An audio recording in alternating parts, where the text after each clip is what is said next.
क्या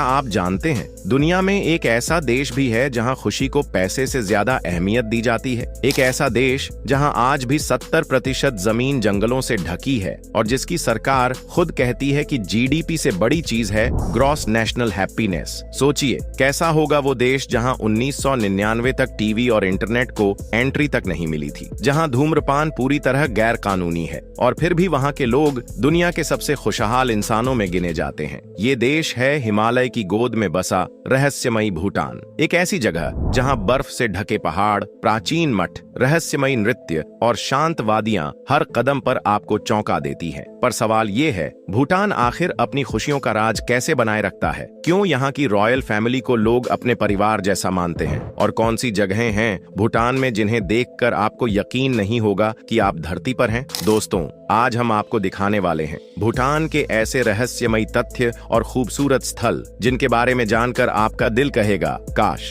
मैं भी वहां होता। हिमालय की ऊंची ऊंची चोटियों के बीच बसा छोटा लेकिन अनोखा देश है भूटान, जिसे पूरी दुनिया land of the thunder dragon यानी गरजते हुए ड्रैगन की भूमि के नाम से जानती है। यह नाम इसलिए पड़ा क्योंकि यहाँ अक्सर तेज तूफान और गर्जना की आवाजें सुनाई देती हैं, जिन्हें लोग ड्रैगन की शक्ति से जोड़ते हैं। भूटान का भौगोलिक स्थान भी बेहद खास है। यह एक लैंडलॉक्ड कंट्री है जिसके उत्तर में चीन और दक्षिण, पूर्व व पश्चिम में भारत फैला हुआ। इसकी कुल आबादी लगभग 7.8 लाख है, यानी एक मझोले भारतीय शहर के बराबर। लेकिन इतनी छोटी आबादी के बावजूद भूटान की पहचान बेहद बड़ी है, क्योंकि यह दुनिया के उन गिने चुने देशों में शामिल है जिन्हें सबसे इको फ्रेंडली नेशंस माना जाता है। यहाँ के लगभग 70% हिस्से पर घने जंगल फैले हुए हैं और भूटान आज भी दुनिया का एकमात्र ऐसा देश है जो कार्बन नेगेटिव है। मतलब यहाँ की प्रकृति जितना कार्बन डाइऑक्साइड सोख लेती है, इंसानी गतिविधियां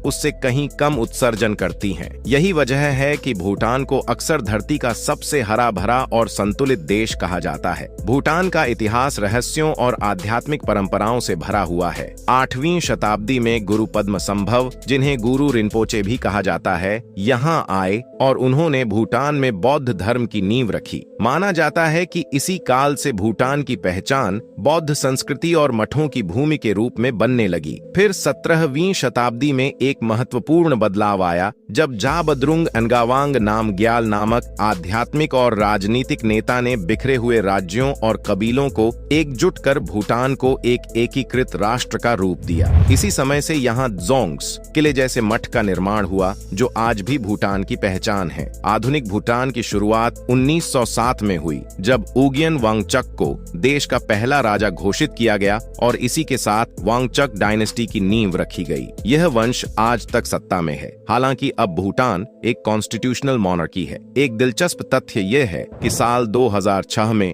भूटान के चौथे राजा जिग्मे सिंगे वांगचक ने स्वेच्छा से अपना सिंहासन छोड़ दिया और अपने बेटे किंग जिग्मे खेसार नमग्येल वांगचुक को गद्दी सौंप दी। यह कदम दुनिया के इतिहास में बेहद अनोखा माना जाता है, क्योंकि शायद ही किसी राजा ने इतनी शांति और सहजता से सत्ता अपने उत्तराधिकारी को सौंपी हो। भूटान को दुनिया का सबसे अनोखा और अलग सोच वाला देश माना जाता है। यहाँ विकास की परिभाषा बाकी देशों से बिल्कुल जुदा है। जहाँ पूरी दुनिया जीडीपी यानी पैसों से प्रगति नापती है, वहीं भूटान में ग्रॉस नेशनल हैप्पीनेस इंडेक्स बनाया गया है। इसका मतलब यह है कि यहाँ विकास को लोग कितने खुश हैं, कितनी शांति और संतुलन में जी रहे हैं, इससे मापा जाता है। इतना ही नहीं, आधुनिक तकनीक तक पर भूटान ने देर से दरवाजा खोला। 1999 तक यहाँ टीवी और इंटरनेट पर पूरी तरह रोक थी, यानी जब पूरी दुनिया डिजिटल हो रही थी तब भूटान अपने लोगों को बाहरी प्रभाव से बचा रहा था। धूम्रपान पर तो भूटान ने और भी बड़ा कदम उठाया। ये दुनिया का पहला ऐसा देश बना जिसने स्मोकिंग पर पूरी तरह बैन लगाया। यहाँ तंबाकू की बिक्री तक गैर कानूनी है। पर्यावरण को लेकर भी भूटान सबसे आगे है। ये दुनिया का एकमात्र कार्बन नेगेटिव नेशन है।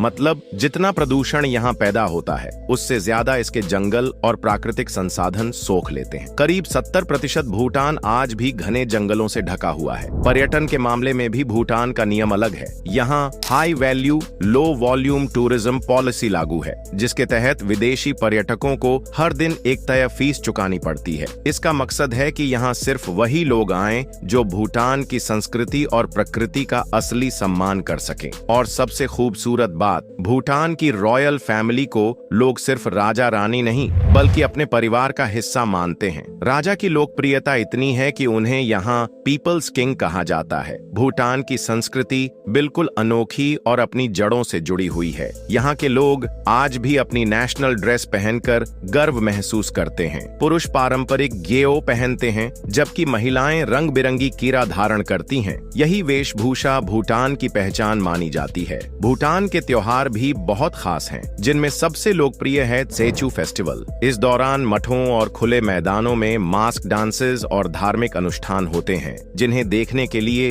दूर दूर से लोग आते हैं। इन नृत्यों का मकसद सिर्फ मनोरंजन नहीं बल्कि आध्यात्मिक संदेश देना होता है। भूटान का खान पान भी बाकी देशों से काफी अलग है। यहाँ का नेशनल डिश है ईमादाची, जिसमें मिर्च और चीज मिलाकर एक तीखा चटपटा स्वाद तैयार किया जाता है। इसके अलावा भूटान की रेड राइस भी बेहद मशहूर है, जो पोषक और स्वादिष्ट दोनों होती है। धार्मिक दृष्टि से भूटान एक वज्रयान बौद्ध देश है। यहाँ आपको हर जगह प्राचीन टेम्पल्स और मोनेस्ट्रीज देखने को मिलेंगे। यही कारण है कि पूरा भूटान एक शांत, आध्यात्मिक और रहस्यमयी वातावरण से भरा हुआ लगता है। भूटान की खूबसूरती उसके शहरों और प्राकृतिक स्थलों में छिपी है, जहां हर जगह अपनी अलग कहानी कहती है। सबसे पहले बात करते हैं पारो तख्तसांग, जिसे टाइगर्स नेस्ट मोनेस्ट्री कहा जाता है। यह मठ पहाड़ की ऊंचाई पर चट्टान से लटका हुआ है और दुनिया के सबसे आइकॉनिक और रहस्यमयी स्थलों में गिना जाता है। यहाँ तक पहुँचने के लिए पहाड़ पर चढ़ाई करनी पड़ती है, लेकिन एक बार ऊपर पहुंचकर जो नजारा दिखता है